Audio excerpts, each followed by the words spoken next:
आपण कोणला पाठिंबा दिला आणि कार्यकर्त्यांनी तुम्हाला काय संदेश दिला? सगळ्या कार्यकर्त्यांचं म्हणणं आहे का ज्यानं शेतकऱ्याचा अपमान केला, साले म्हणण्यापासून तर सगळ्याच गोष्टी,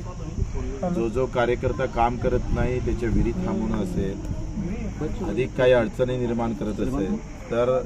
त्या साल्याला सालेगिरी दाखवायची हे वेळ आलेली आहे आणि सगळ्यांनी एकखट्टा होऊन